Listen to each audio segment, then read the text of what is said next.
Graças a Deus que Deus nos deu a oportunidade de estar de novo. Vamos então que você está de pé. Abra sua Bíblia no livro de Gênesis, no capítulo de número 7.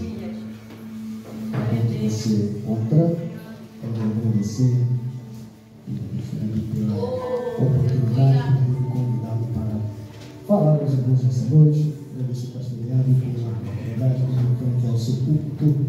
É uma oportunidade maravilhosa de falar de Jesus. Maravilhosa. Sempre que eu tenho oportunidade, eu digo: eu não sei falar de futebol, eu não sei falar de cinema, até falo porque a gente participa. Não sei falar de política, sei falar de Jesus. Glória a Deus, porque Ele é bom, Deus é misericórdia.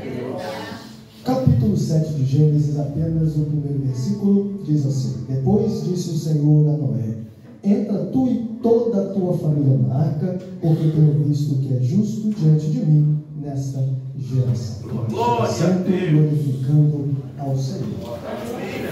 Glória a Deus. É uma noite maravilhosa, porque é culto chamado culto da família.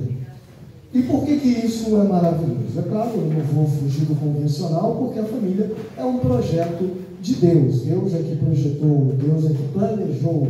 Então, entre muitos assuntos que agradam a Deus, eu tenho certeza que falar de família agrada muito ao Senhor, principalmente nos dias que nós estamos vivendo, porque acho que nenhuma outra instituição é tão atacada, tão aviltada, tão perseguida do que a família. Você pode até pensar que alguma instituição do governo é atacada, que alguma instituição política é atacada. Não. O maior ataque que se faz é a família. Se você observar, tudo à nossa volta, tudo depõe contra os valores que estão na palavra de Deus. Eu não vou perder muito tempo com isso, só quero trazer a sua memória para que você tenha isso bem em mente. A sociedade hoje luta contra o crente? Sim, luta contra o crente, mas muito mais contra as famílias. Por quê? Porque há muitas famílias que não são evangélicas, mas que têm valores, que mesmo não sendo crentes em Jesus, seguem de alguma maneira a moral que a Bíblia nos impõe, que é a moral que a Bíblia nos revela. Basta pensar assim: quando eu era criança, e isso não faz muito tempo não, pelo menos eu não cresci muito, você sabe, né? Eu não cresci muito.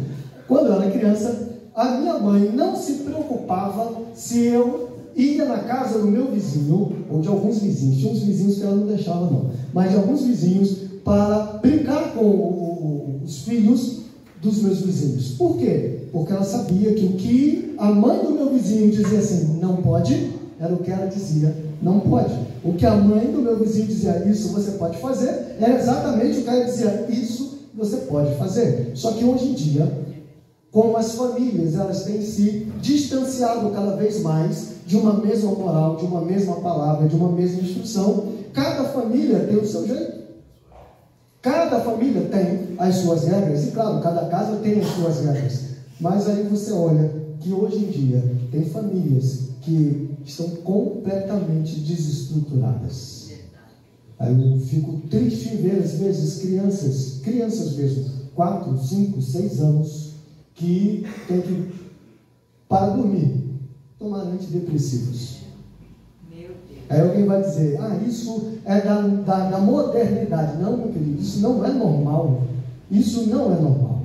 É porque quando você começa a remover os marcos antigos, quando você começa a destruir a moral, quando você começa a atacar os princípios que governam a vida humana, porque repare, a Bíblia, vou falar igual o pastor Moisés gosta de dizer, é o nosso manual da vida saudável.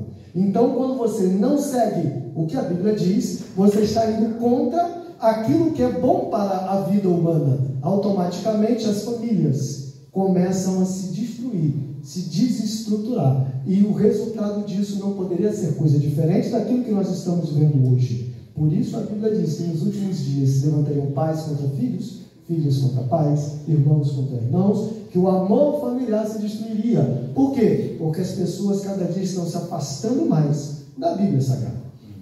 E isso, infelizmente, tem começado a alcançar algumas igrejas. Graças a Deus, isso não acontece aqui na Independência, mas nós sabemos, muitas igrejas têm sido até mesmo desestruturadas, porque as famílias estão desestruturadas e ninguém se levanta para ser uma voz, para dizer assim, há uma solução no meio dessa geração má e perversa, como Noé fez, pregoeiro da justiça. E eu fico imaginando a vida de Noé, já vamos trazer a família de Noé, mas eu fico imaginando Noé.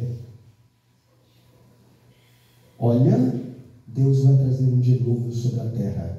Você é maluco, papai? Nunca choveu?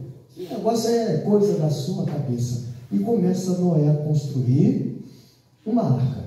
Só que ele não construiu sozinho a arca. Ele construiu junto com seus filhos, junto com a sua família. Porque Deus é um Deus que quer salvar a sua família. Deus não te colocou à toa na sua casa, não. Deus tem um propósito de você estar na sua casa. Você até pode dizer assim, mas eu sou o único crente da minha família. Glória a Deus, porque tem uma voz profética lá, porque tem um crente lá. Porque tem alguém que ora, que jejua, porque tem alguém que intercede por aqueles outros que ainda estão cegos no pecado. E aí Noé se juntou com a sua família e apresentou o plano de Deus. Olha, o plano de Deus é esse aqui. Vocês confiam em mim? Vamos fazer o plano, vamos seguir o plano. E não é fácil seguir o plano de Deus. Não é. Deus ele nos desafia a todo momento, a todo instante Deus nos desafia. Mas eu fico pensando em especial, como eu falei, no desafio de Noé. 120 anos construindo ali, pregando, fazendo, construindo a arca. Depois que ele apronta a arca, Deus manda ele entrar com a sua família. E alguém vai dizer, acabou, né? Não, não acabou não. Ele entra com a família e não chove. Ué, como assim, pregador? Ele não entra e chove? Não, lê o texto que você vai ver. Ele entra com a família. Fica 7 dias dentro da arca sem uma gota de chuva.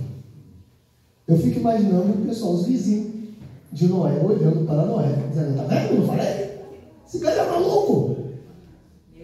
Sem noção, ela entrou na arca, até a família vai tudo morrer lá dentro, tostado de calor. Por quê? Porque não choveu no primeiro dia. Não choveu no segundo dia. Não choveu no terceiro dia. Eu fico imaginando aquele monte de animal, mas os filhos dele. O filho mais velho está vendo, mas o mais novo já devia estar começando a ficar incomodado, né? Pensando assim, ué, peraí. Meu pai disse que para a gente ir para quê? Chover? Que negócio é esse? Acho que meu pai está meio gagado, não está funcionando não. Mas deixa eu dizer uma coisa. Eu não preciso entender, eu preciso confiar no plano. Deus tem um plano. Eu não preciso entender. E acredite, Ele não vai te explicar. Ele não explicou a Moisés, ele convidou Moisés para participar, ele não explicou para Abraão, convidou Abraão para participar. Você acha que ele vai me explicar? Quem sou eu? Vou falar uma palavra que o pessoal fala com frequência. Quem sou eu na fila do pão? Não sou ninguém, não. Se ele não explicou para Moisés, se ele não explicou para Abraão, você acha que ele vai? Não explicou para Noé. Você acha que ele vai explicar para mim? De forma nenhuma. Ele me chama para confiar. E por misericórdia me incluiu no seu plano. Ele te pôs no local onde você está para você ser bênção no meio da sua família, da sua parentela, da sua geração. Apenas siga o plano. E aí aí Noé está lá, primeiro dia, segundo dia, terceiro dia. Acho que o Canto, o filho mais novo, já deveria estar incomodado, pensando assim, e acho que não está dando certo. Terceiro dia, quarto dia, provavelmente o segundo filho do meio já deveria estar também pensando que o primeiro começa a influenciar o segundo, né? O mais novo começa a influenciar. Tem que ser o contrário, é o mais velho que tem que influenciar para baixo, mas quando a coisa começa a apertar, acontece o contrário, né? De baixo influencia para cima. Não se deixe influenciar pelas vozes contrárias, não. O que importa é o que vem de cima. Do alto, do Pai das luzes, onde vem todo o dom perfeito, não é assim? E toda a boa dádiva. É dele que vem. Então, dele que vem o sim e o amém. Então, é para ele que nós temos que olhar, perguntar e estar atento ao que ele diz. Se ele não disse ainda, não tem problema, continua guardando a sua esperança. Quando ele disser, se for não, amém, será não. Mas se for sim, se for amém, acredite, grande será a sua vitória. Mas passou o quarto dia, o quinto dia, acredito que no sexto dia já a esposa já está meio preocupada também, né? Mas no último dia, no sétimo dia, Deus cumpriu o seu plano. Aleluia. E todos viram que aquele louco, aquele gagá, aquela família estranha, aquela família dos sem noção, dos santarrão, foram os únicos que estavam certos. E toda aquela geração pereceu. O meu Senhor não quer que você nem a sua casa pereça, mas nós precisamos conhecer e seguir o plano. Ainda quando as coisas parecerem que não estão corretas, se foi Deus que mandou, aguarde. Se Ele disser que é no primeiro dia, acontecerá no primeiro dia. Mas se Ele disser que é no sétimo, não importa o primeiro, o segundo, o terceiro, importa o sétimo dia. Mas não é o sétimo dia de manhã, não, tá? Já foi, ó. Meia-noite Jesus, agora.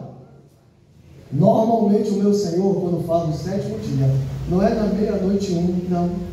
É às 23 horas e 59 minutos e 59 segundos. É quando você acha assim, acabou. É aí que Ele vem e derrama a sua bênção, na sua glória.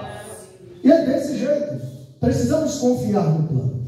E o plano de Deus para a família, como eu disse, é para que ela toda seja salva. É como no capítulo 16 do livro de Atos, você conhece muito bem. E Deus tem um plano, um jeito estranho de cumprir o seu plano. Como eu disse, Ele não explica para ninguém, Ele só nos convida a participar. Aceite o convite de Deus para participar da forma que Ele determinou para você. Paulo estava preso.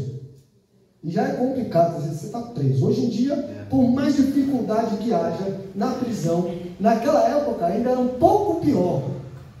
E estava ele agrilhoado, pés e mãos atados, presos, acorrentados. Haviam sido açoitados, mas estava cantando, dor maluco, dor doente. É tudo doendo, com certeza. Porque não bateram nele com pluma, não, tá? Bateram com chicote, azarroque, estava marcado, estava doendo, estava sangrando. Mas eles estavam alegres, felizes com Jesus. Porque nada que vem de fora pode arrancar aquilo que está dentro, que Deus colocou dentro do seu coração.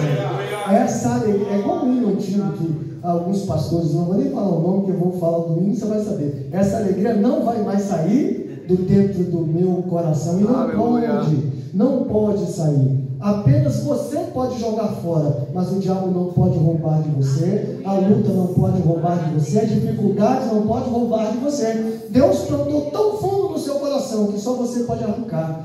Mas não faz isso não, faz como a Bíblia diz para você arrancar a raiz de amargura, mas a fé, a alegria, a bondade de Deus você guarda bem no coração, junto com a palavra, para não pecar contra o Senhor. E aí veio o Senhor, ouve aquele louvor, e olha que eles nem pediram para ser liberto, olha que coisa linda. Eles só estavam ali, ó, Deus nos mandou para cá, então quero crer que eles falaram assim. A Bíblia não diz isso não, tá? Mas eu quero crer que se eles não falaram, no coração eles pensavam assim: bom, eu preguei porque Jesus mandou. Se eu estou preso aqui, é porque Jesus quer. Eu sei que eu apanhei, mas ele deve ter um plano. Eu ainda não entendi, mas deve ter um plano. Então eu vou esperar. Bom, já que eu não estou fazendo nada, Sila, vamos cantar um hino? Porque o crente, querido, à toa ele não fica. Quando ele não está lendo, ele está orando. Quando ele não está orando, ele está cantando. E Deus está trabalhando. Glória a Deus! E aí ele vira, Sila, não, então à toa, não tem nada para fazer, vamos cantar um hino. Eu oro, você canta. Depois eu canto, você ora. E no meio daquele movimento, não foi quando eles foram presos, eles foram presos de tarde, quer dizer, quando chega perto da meia-noite, foi uma vigília boa aquela, viu? Não é essa vigília que a gente vê hoje, não. Aqui foi uma vigília pentecostal de verdade, que tremeu tudo. Veio um terremoto, mas só ali, não tremeu no Coliseu, não caiu a casa de Nero, não! Foi só na prisão, foi localizado. Foi um anjo que desceu ali, querido. Glória a Deus! E quebrou aquelas cadeias. Mas olha que coisa linda. Quando o crente está orando, quando o crente está na presença de Deus, quando ele está cantando louvores, mesmo da dificuldade, porque ele sabe que Deus tem um plano, o plano dele não deixa de se cumprir, ele nunca perde o controle. Não perde. O que acontece? Deus glorifica o seu nome. E ali, não foi só Paulo e Silas que foram soltos. Só tinha os dois de crente ali. Mas é assim. o crente é colocado no lugar para abençoar aqueles que estão ao redor. Todos foram soltos, mas ninguém fugiu. Todo mundo era criminoso. São Paulo e Silas que não tinham nada a ver. Estava ali porque Jesus mandou eles entrarem naquele lugar. É um convite estranho, né? Volto a dizer, Jesus tem um jeito diferente de trabalhar. Foi um convite estranho. Eles foram presos para ali. Mas saíram glorificando o nome do Senhor. Deus foi exaltado. E houve salvação. A Bíblia não fala dentro da prisão, mas com certeza. Porque se até o carcereiro e toda a sua casa foram salvos, porque ele perguntou: o que eu farei? E aí Paulo lança a palavra: crê no Senhor Jesus e será salvo. Glória a Deus. Tua casa. Tu crê que Jesus salva a tua casa. Tu crê nisso? Tome posse dessa palavra. Ele pode fazer. Às vezes a gente não está entendendo, mas Ele está fazendo. Às vezes nós não estamos vendo, mas nós temos de crer. Igualzinho Abraão, nosso pai da fé. Ele foi exemplo em muitas coisas, não é? Ele foi exemplo. E o homem de Deus, aquele Noé, Deus te levantou, meu querido, como Noé, como profeta, como sacerdote. Então você tem que crer. E ele, ao longo da sua vida, nós vemos ele erguendo muitos altares. Quando ele chega na terra de Canaã, capítulo 12, ele ergue um altar. Quando ele sacrifica ali, quando ele volta do Egito, ele sacrifica de novo no altar. Quando ele se separa de Ló e vai lá para a terra de Mané, levanta outro altar. Depois, lá no capítulo 22, quando ele vai oferecer o seu filho, ele levanta outro altar. Ele é um homem que levantava altares. E o seu filho via isso acontecer. E quando a nossa geração nos vê empenhados na obra, fazendo o querer de Deus, acredite, isso semeia sobre a vida deles. Quando ele nos vê murmurando também, viu? Mas quando ele nos vê orando, quando ele nos vê trabalhando, intercedendo, isso é uma semente que é lançada sobre a vida dos nossos familiares. Glória a Deus. E Isaac recebeu essa semente. Recebeu. Porque você vê o mesmo Isaac também levantando altares e adorando ao Senhor. E chamando o Senhor Deus do seu pai e seu Deus. E repara, ele não era só um homem que levantava altares, mas além de levantar altares, ele era um homem também que cavava poços. E isso também ele deixou de herança, de legado para os seus filhos. Aí vem Esaú, aí vem Jacó. Não vou entrar na história dos dois, mas eu quero falar um pouquinho de Jacó. Jacó era um camarada meio desviado, né? Não sei se você vai concordar com essa minha afirmação. Você não precisa nem concordar. Mas eu olho para Jacó e vejo Jacó um cara meio desviado. Por quê? Primeiro, ele mente para o pai, né? Primeiro ele rouba, porque foi uma coisa. Tudo bem, Esaú era profano, como diz Hebreus? Sim, Esaú era profano. Ele mereceu perder? Mereceu. Eu tenho certeza que ele mereceu. Era plano de Deus? Era. Mas Deus podia ter feito de outra forma. Não precisava ter feito daquele jeito. Não precisava. É igual Sara. Não precisava ter passado aquilo tudo com Agar, mas ela quis dar um jeitinho. Então, veja bem, ele teve pressa, não quis esperar na fila, tomou a frente e roubou a primogenitura do irmão. Comprou? Não, roubou. Foi um acordo mal feito ali. Vamos falar a verdade. Ele estava meio desviado, estava de má intenção mesmo. E se não for suficiente, ele faz o quê? Rouba a bênção, mentindo para o pai. Ah, mas foi a mãe que arquitetou. Ué, e daí? O agente da tentação, o agente foi ele, filho. E o que ele faz? Se fosse uma coisa certa, você acha que ele ia fugir? Não era, né? Ou ainda, se ele tivesse certo, você acha que ele ia ter medo de voltar? Ele estava meio desviado mesmo. Só que Deus prometeu para Abraão. Se Deus te fez promessa, fica tranquilo. Você pode até nem ver, porque Abraão não viu, gente. Olha que coisa linda. Abraão recebeu uma promessa: você vai ser pai de uma multidão de nações. E verdadeiramente foi. Muitas nações saíram de Abraão. Só que você acha que Abraão viu? Ele viu Isaac, viu Ismael, viu outros filhos, pegou alguns netos no colo, mas ele não viu o cumprimento dessa palavra, dele ser o pai de multidão de nações. Aleluia. Mas você não precisa ver.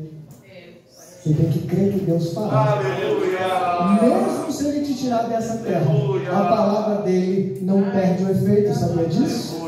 Porque Abraão foi. Glória a Deus. Isaac foi. Jacó estava lá. Aí Deus se lembrou da promessa. Não é que Deus esquece, né? Mas é a palavra que a gente usa. Deus se lembrou da promessa. Olhou para Isaac, que estava no lugar errado. Olha só, às vezes você tem problema, preocupa com seu filho que está no lugar errado, sua filha que está no lugar errado. Deus está vendo, viu? Ele só fica lá enquanto Deus deixar. Conheço muita gente que foi salvo no meio do baile. Jesus falou com ele lá, tirou eles de lá. Muita gente até o lugar não é aqui. E eles foram de lá, e hoje estão servindo ao Senhor. Mas veja bem, Isaac estava lá na terra de Labão, estava lá. O lugar dele não era ali. E aí Deus aparece para ele e diz assim: sai, volta para o meio da tua parentela. E ele fala para Abraão, né? Sai da tua parentela. Fala para Abraão. Depois fala para Isaac: vai para o meio da tua parentela, porque eu serei contigo. E ele vai. Acontece uma série de fatores, eu não quero me preocupar com isso aqui. Mas, se não me engano, capítulo 25 de Gênesis, quando ele está para se encontrar com seu irmão Iteu. E o que ele faz? Ele ora. E quando ele ora, ele diz assim: Deus de meu pai Abraão, Deus de meu pai Isaac, o Senhor falou que seria comigo. Bom, depois você deu o resto da oração, vou ficar só até aqui. A semente que Abraão plantou começou a florescer na vida de Jacó. Ele não viu, mas porque ele creu e levantou altares, porque Isaac creu, levantou altares e cavou poços na vida de Jacó, que era o enganador, o usurpador, aquele que ninguém dava nada, embora tivesse a bênção, a promessa, era um ladrão, era um enganador. Mas Deus mudou a sua história, porque Deus não esquece das suas promessas. Deus tem plano para a sua família. A promessa não diz respeito somente a nós, mas aos nossos filhos, aqueles que estão perto, aqueles que estão longe e a todos aqueles que o nosso Senhor chamar. Não é assim? Alguém vai dizer, mas isso é lá dos dois no batismo no Espírito Santo. Não, senhores, isso é lá de Joel. Deus prometeu que encheria os seus filhos e as suas filhas e todos aqueles a quem o Senhor chamar. Então creia nesta palavra. O meu Senhor tem um plano. Glória a Deus. Nunca perde o controle. Se Ele te plantou no local onde você está, creia que Ele te plantou para dar frutos, porque Ele te chamou para que Ele dê frutos. O vosso fruto permaneça. Ele vai permanecer, não vai se perder, não vai se estragar, a colheita vai ser abundante. E por que você tem certeza disso? Porque o meu Senhor não é homem para que minta, nem filho do homem para que se arrependa. Ele volta dizendo: não depende de mim para cumprir o seu querer. Ao contrário, eu só atrapalho o querer dele. Mas quando eu confio e entrego, ele faz muito mais do que aquilo que ele me prometeu.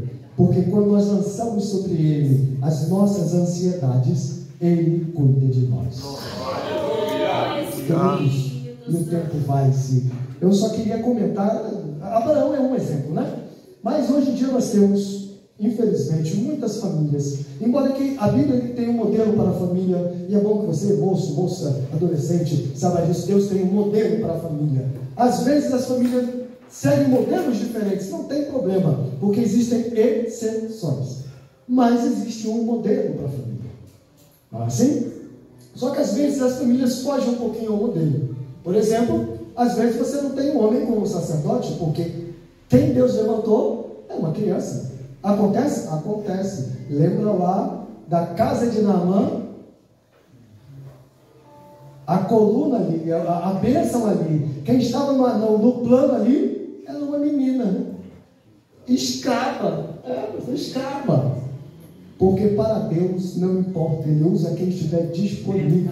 Ele não usa os mais excelentes. Glória a Deus. Que está à disposição dele. Se você tiver à disposição, Deus vai te usar como canal de bênção dentro da sua casa. E ele estava ali, não tinha outra família, então a família, vamos dizer assim, era os seus senhores. E o que ela faz? Ela tinha tudo para estar amargurada. Ela tinha tudo para guardar a palavra. Mas não, o que ela diz? Se o meu Senhor conhecesse o profeta que está lá em Gilgal, se ele conhecer, ele fosse lá, o meu Senhor curaria ele. Olha que coragem dessa menina, olha que certeza. Experimenta quando você chegar em casa usar uma fé parecida com essa. Glória a Deus. Se você conhecer o Deus que eu sirvo, aleluia.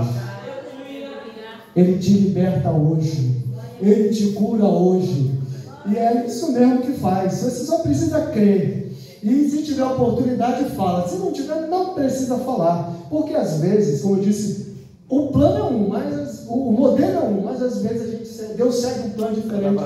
É igual a Abigail. Aleluia. Todo mundo conhece Abigail, primeiro de Samuel, lá capítulo 25, 27, acho que 25. Estava lá Nabal, homem rico, homem poderoso, homem que podia abençoar. Aí chega Davi, pede, ele diz: não vou te abençoar não. E que negócio é esse? Eu vou criar animosidade? Não, vai embora. E Davi se ira. Está pronto para entrar e destruir tudo. E quantas vezes o meu irmão olhou dele? É isso mesmo, sério, ia mesmo, pastor. Ia mesmo. Não ia sobrar pedra sobre pedra. Porque, vamos lá, né? Vocês sabem que Davi era um homem segundo o coração de Deus, né? Mas ele era um homem que derrubava gigante, matava leão, matava urso, destruía exército. Você acha que ia dar bom esse negócio? Não ia não. Mas Deus sempre levanta alguém para estar na brecha. E vai Abigail, apaziguadora, mulher sábia, e vai interceder. Às vezes você só precisa, minha irmã, interceder. Às vezes você não precisa nem falar. Às vezes a vitória não está no falar. Às vezes está, mas às vezes não. Às vezes a vitória está só no calar e ficar: Jesus, tem misericórdia. E acredite, Ele tem, e Ele escuta. Glória a Deus. Oração de um servo fiel, quando é para o bem, cai por terra.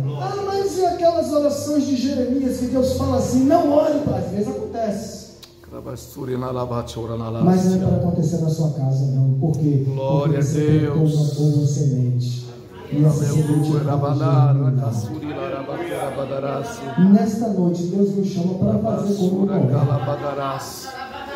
chamar a nossa família para entrar na arca. Apenas isso, só chama: vamos entrar na arca. E dizer assim: confia no plano. Você não precisa entender, apenas como assim, penso eu. Se Noé tivesse fechado a porta lá de dentro, talvez eu quisesse abrir para sair depois do primeiro, segundo ou terceiro dia sem chuva. Mas foi Deus que fechou a porta do lado de fora. E sabe o que isso me diz? Que é Ele que vai preservar a sua família do lado de dentro, para que ninguém se perca. Creia nessa palavra, lute pela sua família, e Deus certamente fará prosperar o bom plano dele sobre a sua casa. Antes de devolver a palavra, eu só queria convidar você, eu sei que o horário já se foi, mas vamos fazer mais uma oração, querido. Glória a Deus. Convidar você para fazer mais uma oração. Já oramos pelas famílias, já oramos pela igreja, mas eu queria orar mais uma vez nesse propósito, para que Deus levante você como Noé dentro da sua casa. Mas tem lares que todo mundo é crente, maravilha, você vai ter dom, não é nada, Noé e minha esposa, vai ser bênção lá. Mas às vezes, se Deus não usar você dentro da sua casa, porque todos já são salvos, Deus quer levantar você como Noé, para falar para a sua vizinhança e trazê-los para dentro da arca. Não vou chamá-los de bicho não, viu? Mas não foi só a família de Noé que foi salva. Muitas almas foram salvas juntos com eles, porque Deus levantou aquela família. E eu quero crer que Deus vai levantar a sua família nessa noite. Você crê nessa palavra? Então ore comigo a Deus por esse propósito. Santo e maravilhoso Deus, Pai de infinito amor e bondade. Creio que o Senhor é o Deus das famílias. Creio que o Senhor é o Deus que abençoa pais, abençoa filhos, abençoa netos, para que a tua palavra se cumpra no meio de 1000 gerações. Pai, nós queremos agora interceder pelas famílias dos teus filhos. Pai, que eles sejam bênção no meio desta geração.